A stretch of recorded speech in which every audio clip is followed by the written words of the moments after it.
Okay, so in this hand, there is a lot to it. Obviously, Phil Hellmuth and I go way back and have played a lot of hands against each other, and I've picked up a good amount of tendencies that, in traps that he falls into. There's also going to be an opportunity here to really sort of make a live read, not only just by looking at Phil, but also some of the things he says. We're going to look at how his bet size in this situation limits the range of hands that he can have. So let's take a look here at this hand from the big game. How about a re-raise to 3,600? All right, let's stop it right there. So, I don't try this at home. This should have a viewer discretion as advised across the bottom, because obviously 6-2 suited isn't a hand that should be in your 3-betting range. But as I said, I do have a meta game with Phil Hellmuth that goes back many, many years, and I sensed his raise there is going to be pretty light, and I don't mind playing hands in position with him. Plus, there's the added bonus of we're on TV, we're trying to play a little more loose and have more fun and, create some fun hands. So all that went into my decision-making here. As far as Phil's range, he is raising under the gun. One of the things that we know about Hellmuth is with some of his stronger hands like, 9s, 10s, jacks, ace, king, ace, queen, his raise sizing is bigger. So what we can extrapolate from this is the fact that he's just made a min raise. We can eliminate some of the stronger hands from his range, and like the aces, kings, queens, a lot of those big hands, ace, king. He's going to make a bigger raise a lot of the time, and that's a trap you don't want to fall into. You should pick a raise size for these situations and raise your entire range the same amount. Phil here is giving away information by making a min raise with, a weaker hand, which is king 10. And I knew at this time in his career that we could eliminate the strongest part of his range of hands. Forget the loose cannon. Daniel's now trying to isolate Phil Hellmuth. Doyle pocket jacks. Don't think he was counting on Doyle waking up with such a big hand. Who lost the last pot? Let's stop it right here. So obviously, when I make this 3-bet and Doyle Brunson calls on the button, we know we're in big trouble because Doyle's range here is going to be extremely narrow. Now, we can probably eliminate aces and kings from his range because he's probably going to 4-bet here. Frankly, he should be re-raising with these jacks as well in this situation on the button. He elects to call, but now we basically got him pigeonholed on a range that looks like some ace-king, some ace-queen suiteds. He's going to fold ace-queen offsuit in this situation. That much we know. And, hands like 9s, 10s, or jacks. So you'd never want to be in situations where your range is that narrow because it's going to be very difficult for you to be profitable post-flop. And in this case, with Doyle just calling on the button, he's narrowed his range far too thin.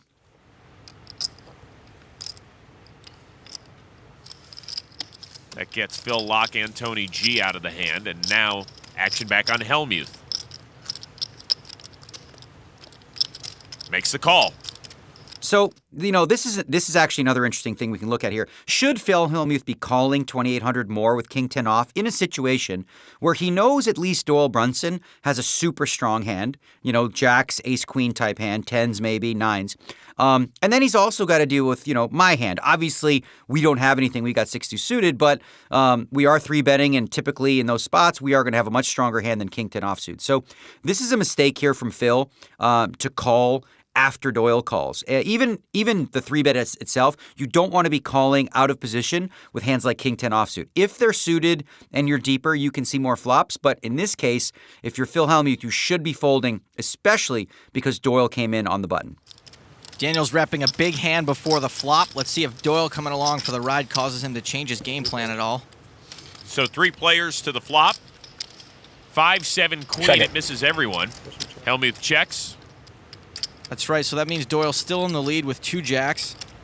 Okay, so now in a situation like this, when we've 3-bet, typically we're going to want to be betting the flop, a C-bet or continuation bet. Having said that, because I have Doyle Brunson behind me, that board looks like it could really hit a lot of the big part of his range. One of the hands we put him on was an ace-queen suited type hand. It's possible he's in there with maybe king-queen suited as well. But then also, of course, it could be pocket queens, jacks, or 10s. So it didn't feel like a spot against 2 players where I was going to be able to bluff it through with a continuation bet. I would expect at least 1 call from Doyle and possibly 2 with Phil calling as well. Negreanu checks. You expect Daniel to try to continue his pre-flop ruse, but I think Doyle's presence in the hand has thrown him off a bit. They checked around, a 4 of spades on the turn. No help to anyone. Daniel has picked up a draw now. He has an up and down straight draw. Phil Hellmuth chips in hand.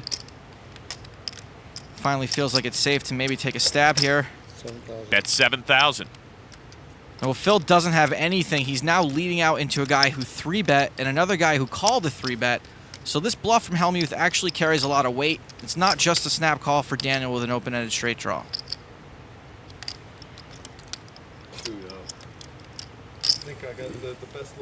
Daniel does make the call. So if we look at this situation here and me making the call of $7,000 into a $12,000 pot, I'm not getting the right pot odds to just try to hit my hand. So my thought process is here is obviously in a normal situation it would be a fold. You're not getting the right odds. But I was also thinking about how often I'm going to be able to bluff this through on the river, depending on what Phil Hellmuth does. Because one thing we know about Phil is he doesn't, not as much as I do, like to play those little suited hands like 5-6 and 5-7 and things like that. So his range here is going to be, his value range is mostly going to be just hands with a queen in it. So 1 pair hands, never 2 pair. He could have some sets. He could have 3 5s, 3 7s, possibly turning pocket 4s. Those are all potential hands that he could have. But he doesn't have a very strong. We know he doesn't have a straight here.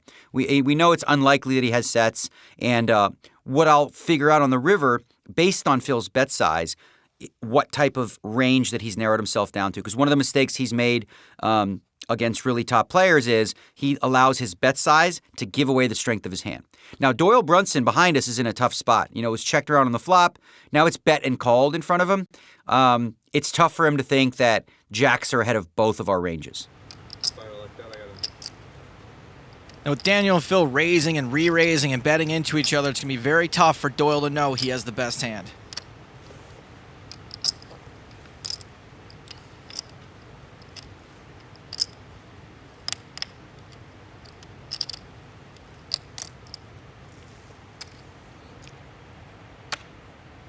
Gets rid of the best hand. So it's Daniel and Hellmuth off to the river, which is a deuce of spades. Daniel hits bottom pair. Not only bottom pair for the board, bottom pair for the entire deck. Hellmuth has nothing, but he can still maybe win this pot with the right size bet. Didn't Daniel say bluffs are good for the game a little earlier? Only if you show him. 6,000. Okay, so let's notice now that Phil Hellmuth bets 6,000 into 26,000 on the river. What we know of Phil is if he actually had made the flush, you see the backdoor spades got there, or had a hand like 3 of a kind or a set, his bet size typically is going to be about 2/3 pot. So he's going to want to get max value and bet about 18 to 20,000. When he bets just 6,000, I can totally eliminate all flushes from his range. We obviously don't think he has any straights. Maybe some sets here and there. But again, even with a set in this situation, he's going to size up and try to get max value. So the range of hands we put him on is, some queens, maybe like queen 10, queen jack, king queen or ace queen. He could also be making a sort of a protective blocker bet with a hand like 9s, 10s, or jacks as well. So those are all the kind of hands that I'm putting him on now as I'm constructing the range that I'm up against. Now I'm asking myself, okay, if that's his range, I'm not ahead of it. Like just the fact that I made a pair of deuces, I don't know that he has king high. But against his range, I don't think my deuces are going to win. So what are my options here? Calling the 6,000 seems like the worst one because he's just going to be able to value bet me thin. So I decide because we know his range is capped and that he doesn't have nut flushes or really strong hands, we can go ahead and put in a sizable raise here. Bet of 6,000 by Phil Hellmuth. This is a very small bet compared to the size of the rest of the pot. It's also smaller than the bet he just made on the turn. Let's see if Daniel can figure it out. Just don't reach for a bunch of those great chips. Why? You might just shove it on me. Notice there, okay, so we're going to talk about, bluffing and and tells and all those types of things in more, specific videos. But here's one you got to look for here. Phil Hellmuth, breaks his normal stance with his hands on his mouth, and he tries to tell little jokes, says don't reach for those big gray ones. And so now it's up to me to decide, does he really mean that? And I think so, because if he did have a very strong hand, which we already know he doesn't based on his bet size, he's unlikely to make a comment like that. don't reach for those gray ones. He'd want me to reach for those gray ones. Obviously, people don't necessarily tell the truth at the poker table, but this seemed very genuine and honest from Phil, where he just wanted me to call or like to fold. Phil insinuating he'll make a snap call.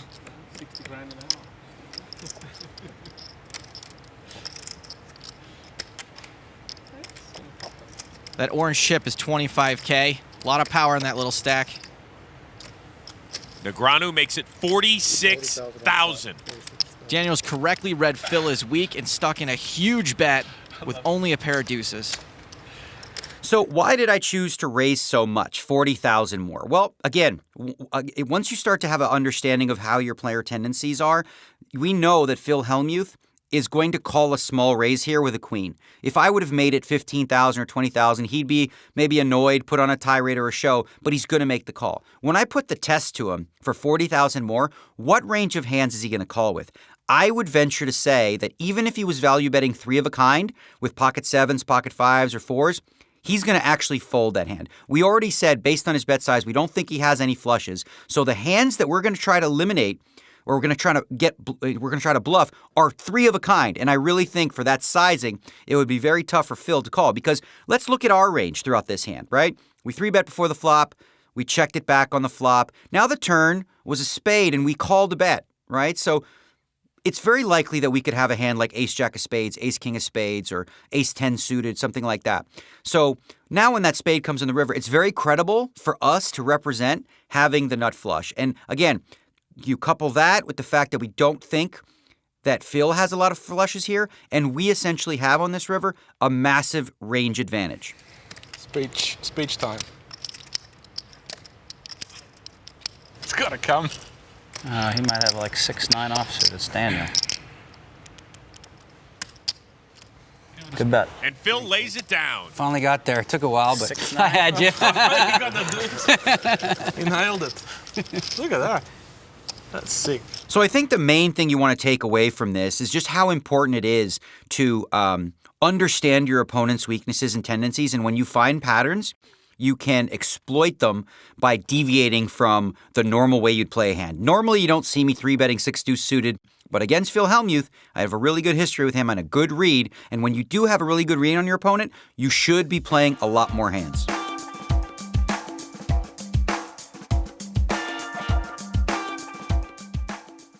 The hand we're going to look at here takes place in the shark cage, and it's myself versus longtime good buddy Phil Ivey. We've battled a lot over the years, and this was no different. And in this hand, you're going to see Phil really put me to the test and put me in a tough spot. On this hand, we're going to go in the tank with Daniel. We'll only see his hole cards, which are 7-5. He's called. So notice here, I mean, I don't have a very good hand with 7-5 offsuit, but we're playing 3-handed. There is an ante. This is a winner-take-all format, so it really just opens up the number of hands that you should be playing. And one of the things that you can do 3-handed that isn't really sort of a viable strategy outside of 3-handed or maybe heads up is have somewhat of a limping range. And I decided to put the 7-5 offsuit into that limping range, and I go ahead and just call the bet. You could easily make a case for raising here, and I'll do that some of the time, and it'll be a mixed strategy. Phil, who now has a ridiculous chip lead, calls out of the small blind. Interesting limp by us like Verbal Kint. Hopefully we'll get away with it, like Verbal Kint. So one thing we can obviously know now is the ranges for Phil and Maria, because they're both in the blind, are as wide as they come. The only parts of their range we can sort of eliminate are the top-end hands. So there's no aces, kings, queens. There's no ace-king in either of those hands. Otherwise, they would have raised before the flop. Maria has checked her option. We're going 3-way to the flop. Queen 6-4. Up and down straight draw for Daniel. That's about as good a flop as we could hope for. Plus, we're Daniel. We're gonna get there. Phil bets out. Maria folds. I like calling here. Sometimes Phil will give up and we can steal it. Sometimes we'll hit our hand.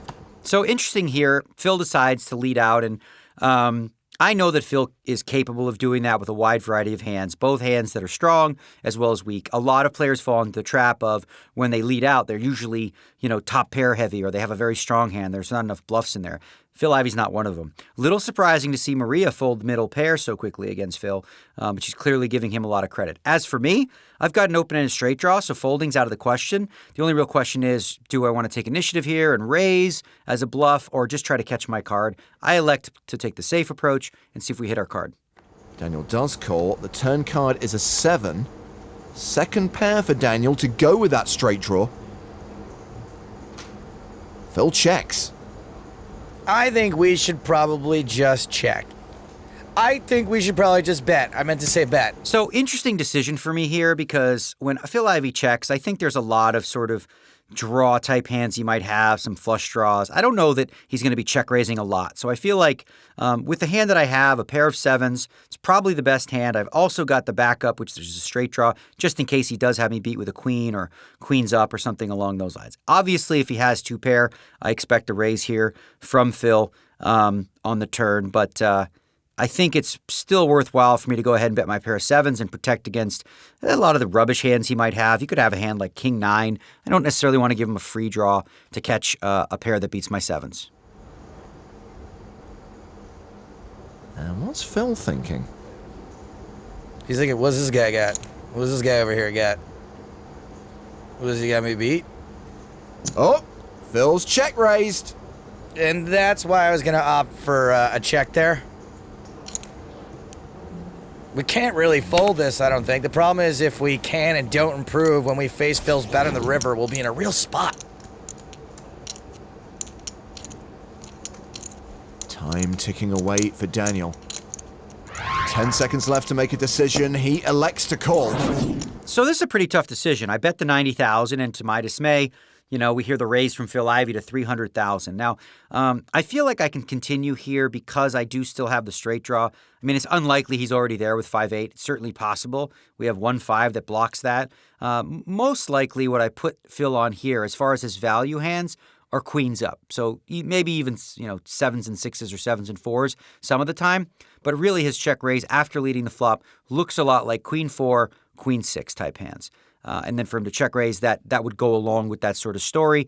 But it's a little early for me to fold here because I do have the straight draw and some outs. Like there was ever any doubt what Daniel was going to do.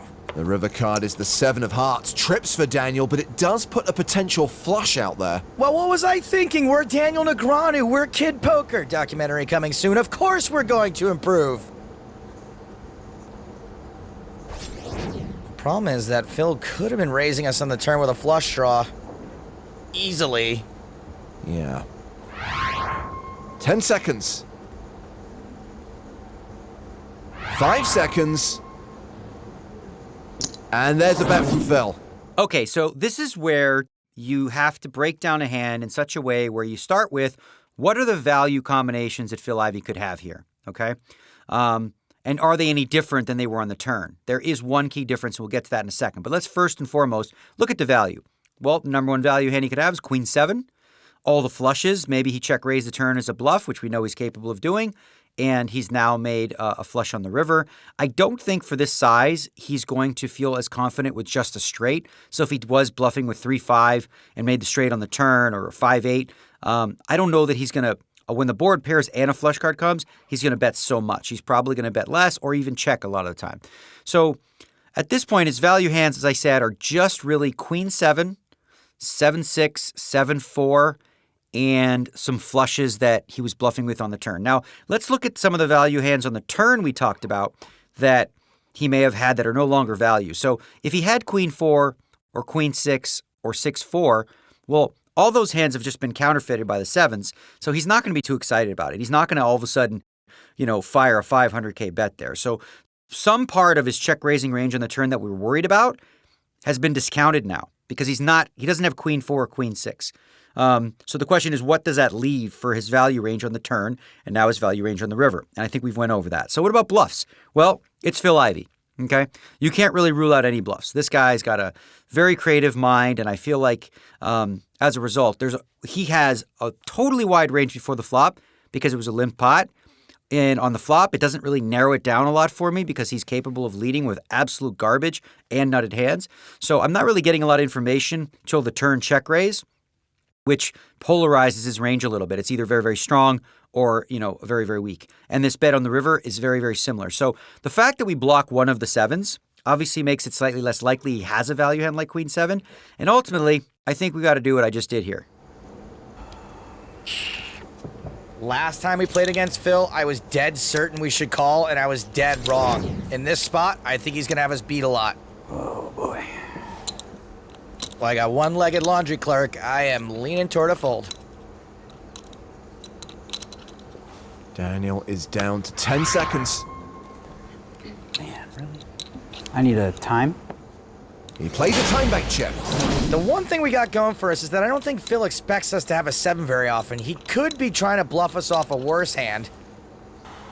But Phil knows how much Daniel loves to call, and Daniel knows Phil knows that. I just feel like you have full house. You got queen 7. This is basically old poison wine routine.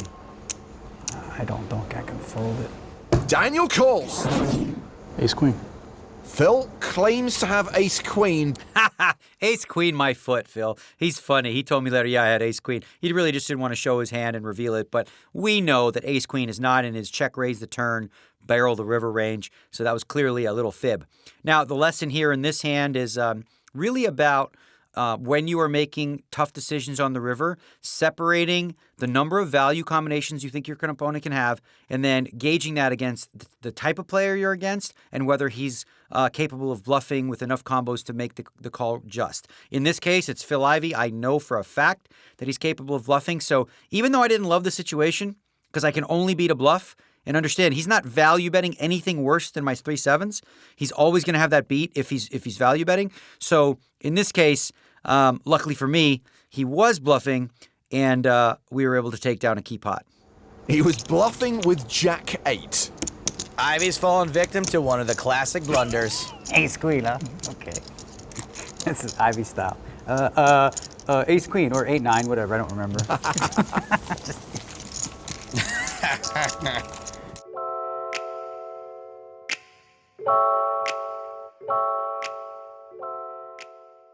So the hand we're going to look at here took place on the big game a few years ago against an accomplished player, one of the best in the game today, a guy named Bryn Kenny. And one of the things that you have to do when you're playing against players that you play with regularly is throw some curveballs. You have to try some moves that they wouldn't think you're capable of. And that's what we're going to look at in this following hand. Action on the cannon. Is that a 2K straddle? Now we're talking. Folds. Did you really do that? You are sick, kid. Wow. Queen 3 for Daniel. Raises to Oh, 4,000. I like this. Daniel's in position trying to isolate Rick, who plays huge but is still an amateur. Block folds. So let's take a look at this hand. We've got queen 3 offsuit, right? That's not a playable hand. Again, as I've mentioned before, when we do play on TV, we open up our ranges, and there's also straddles and sleepy straddles and all these sort of variables that you wouldn't see in a tournament. And in this situation, there was a $2,000 straddle, and I thought, okay, I'm in position. Sure, my hand isn't very good, but I'm still going to go after the dead money in the pot. Ace queen for Kenny. Makes the call. Solomon's getting ridiculous pot odds. And calls 2,000 with king 8. So before the flop, the only thing somewhat surprising here is Bryn just calling with ace queen. Now, a lot of the times you're going to see a player 3-bet, re-raise me because my button range is so wide. As we can see here, I'm raising with queen 3 offsuit. So a hand like ace queen rates to be much better than that. But Bryn is an accomplished player. He's crafty. He doesn't always do anything the same. So sometimes he will re-raise me there. Sometimes he's going to call. Now for Solomon, he's already got the 2,000 that he threw out there. So he's going to, of course, call 2,000 more with a hand like king 8. So we'll have three-way action to the flop. Look at Bryn Kenny. He doesn't care. He's a baller. 5-4-5 rainbow. Kenny checks. Solomon checks. Daniel going for some chips.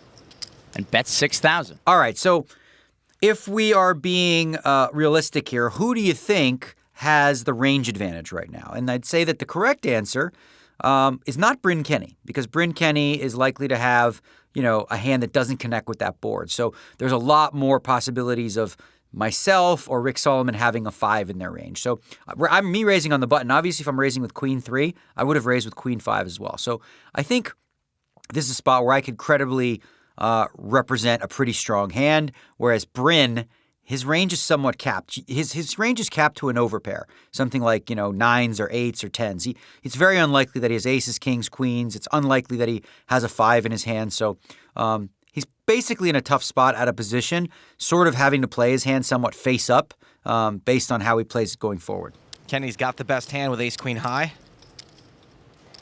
And he's in there. Solomon folds. So the call here from Kenny makes sense, right? I'm going to bet a lot of flops. I have, as we've mentioned, range advantage. In this spot, I'm going to put him on an overpair or maybe a hand like he has, ace-queen. The question is, or at least from Bryn's perspective, is like, will I continue to bet? Because often what you'll see a player do is they'll make a continuation bet on the flop. If they're called, they shut it down. They no longer bet. So I think in this case, Bryn is kind of hoping that the turn goes check, check, and that maybe his ace-queen gets to the river and is the best hand unimproved. Daniel's drawing very thin. 8 of spades on the turn. Rick would have paired his 8. And Kenny checks. Daniel raised pre-flop, bet the flop. Let's see if he continues here on the turn. I'm always blabbing on and on about the power of position. Maybe Daniel will use it. And he does, bets 2/3 of the pot. So this was an interesting situation for me where I have to decide, do I want to make a play for this pot or am I going to give up? And, the standard play usually is here to just check it back and give up on the pot. But because I felt like the 8 was a much better card for my range than his, I decided to barrel. And when I say barrel, I mean fire another bullet, bet another. So we have the continuation bet and the follow-up bet on the turn. Because I could have a 5, I could have 6, 7 now. A lot of really strong hands, but as we mentioned, Bryn Kenny's range is somewhat capped here. Sure, he could have ace-5 suited some of the time as well, or pocket 4s, pocket 8s, but I figure if he has one of those hands, we're going to hear from him right here on the turn, and the jig will be up. This is actually a pretty big bet from Daniel. Bryn looks suspicious, and we know he'd be right. Daniel was raising Rick straddle in position, so his range is very wide. But the counter to that is that this board does hit a lot of the hands Daniel likes to play, and Bryn's way behind, even to a combo draw.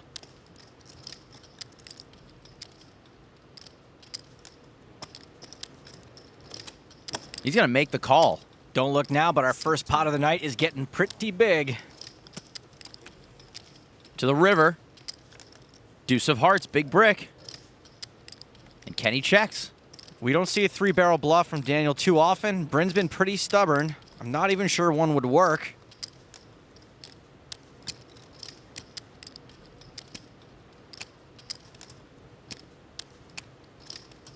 But Daniel does 3-barrel, 85,000. So interesting here, if I'm going to bluff this, which I choose to do, what sizing makes the most sense? Well, if I did have a value hand, I'm going to want to get maximum value. And also, if I'm thinking in terms of getting Bryn off of a hand, because obviously we're bluffing here, I have to size up, if you will. If he does have 2 9s, 2 jacks, 2 10s, something along those lines, he's going to call a nominal bet. He didn't put $16,000 on the turn to fold to a $20,000 or $25,000 bet on the river. So I have to continue to tell this story. It's a credible story. Everything about the way that I played. Now, you see that I have queen 3, but if you were playing against me, what would you think I had when I bet the flop, bet again on the turn, and now put in a big bomb of a bet on the river? It's very unlikely that I'm bluffing. I happen to be. And now for Bryn, he has to ask himself, okay, how can I make this call? Even though I think Daniel's bluffing, what if he just says, you win, I have a deuce, and he beats the ace-queen, right? So a lot of possibilities here for Bryn to make a heroic play, but it's a very difficult call to make. If Kenny thought he was good on the turn, he might be able to make this call still, but that's a pretty sick bet. Not only does Daniel not 3-barrel very often, but I can't remember the last time I saw him overbet the river on a bluff. Kenny folds. That's one of those, right, Phil? That was fun to watch. Not so fun for Kenny. Maybe it was. Let's see it then. You want to see it? You don't want to see it. It'll tilt you, for sure. Let's see. I want to see it then. You guys really want to see? Make the game better? All right, show one for the boys. Come on. Let's do it. Let's see. What the hell? Ah, that's like looking at an ex's Facebook page. Don't do it. So in this case, my bluff worked out. And the lesson here, really, I think that you want to take away is that you have to think before you throw out bets, like how far along are you willing to tell this story? When I made the bet on the flop, I was committed already in this spot to driving it through on most turn cards and river cards. And sometimes it requires more than one barrel on the flop, more than two barrels on the turn, but all three barrels emptied out of the chamber in order to get a tough player like Bryn Kenny off the pot.